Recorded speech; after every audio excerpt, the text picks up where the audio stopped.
In our continuing discussion of the idea of creating a contract and firstly establishing an agreement between the offer and the acceptance of the offer, I want to talk about one of the things that sort of sits in the middle between these two different concepts, between the concept of offering and accepting, which is this idea of a counteroffer and the idea that a negotiation ultimately entails not the refining of the original offer, but in fact the returning of an offer that is countered by the person who is receiving the original offer, if that makes any sense at all.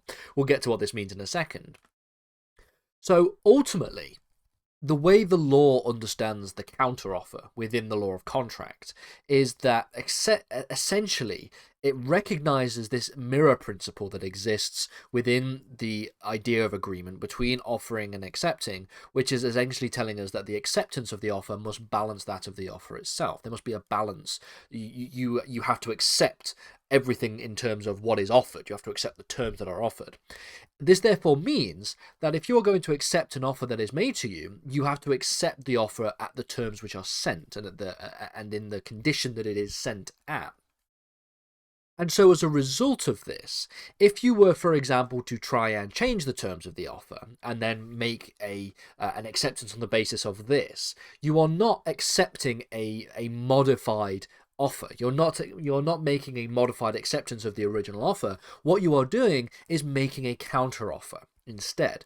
So if, for example, somebody offers to contract with me for a particular agreement and they have a set of terms, in order for acceptance to be valid in terms of that particular offer itself, I have to accept all the terms. I have to accept it as it is stated, as it is sent. It's supposed to reflect that, the acceptance ought to reflect that of the offer.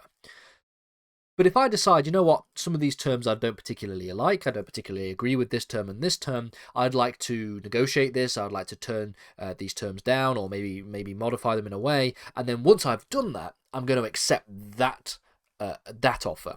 That isn't actually accepting an offer. Instead, what that is doing is making a counter offer back to the original offeror, who is going to have to then accept the counter offer.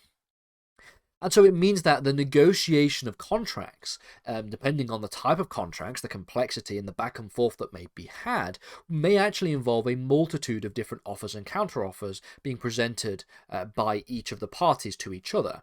And ultimately, in this particular area, the most authoritative and leading case on this issue of counter-offers is the case of Hyde and Wrench from 1840. Now, in this case, the defendant had made an offer to sell his farm to the claimant. So D makes an offer to sell a farm to C. This was for the price of £1,000, which in today's money is a lot more than £1,000. In reality, if we were to sell a farm for £1,000 today, that would be a particularly good deal that you could get. But in 1840, £1,000 was a lot more money than it is now, and so the selling of a farm for that is seemingly reasonable. So this is the original offer. This is the offer that is made. The defendant has said, I'm going to offer you this farm for £1,000, and the claimant then responds. They went on to make a counter-offer. They said, well, how about I sell the property, buy the property off you for £950 rather than £1,000, trying to negotiate the price down a little bit. Now, when the defendant refused this at this price, the claimant then went and said, okay, then, well, I will accept the original £1,000 offer.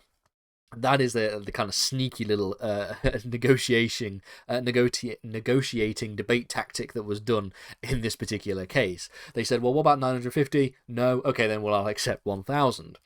And at this point, the defendant then refused again. They said, well, no, you tried to counter-offer me, you tried to lowball me, if you will, for 950. I'm not going to now sell you the property for the original price of £1,000. I'm going to go elsewhere and sell it to somebody else. Well, at this point, the claimant then sued for breach of contract. According to the claimant, the defendant had made an offer to sell the farm for £1,000, at which the claimant had then accepted.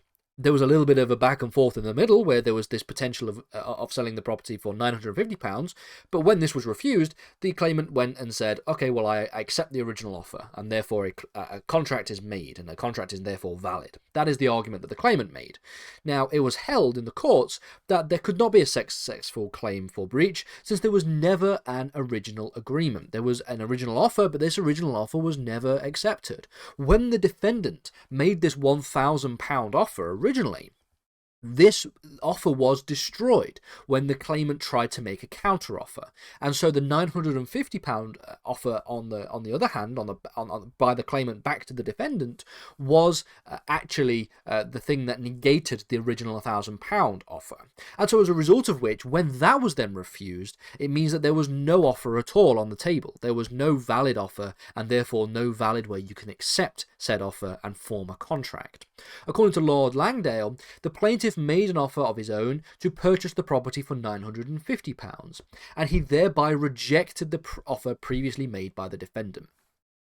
And the general rule of thumb here that is established is that if you try and make a counteroffer, you are implicitly rejecting the original offer. And so at that point, that original offer is gone. And it is up to the defendant, in this case, the offeror, to make that offer again for you to accept it. You can't then go back and say, actually, this offer that you originally made was an offer that I'm going to now accept. And so that's what happened in this case. Simply put, you cannot reject an offer that is made and then try to accept it as soon as your counteroffer is also rejected. That doesn't seem to be particularly fair, and this is essentially the established law relating to counteroffers.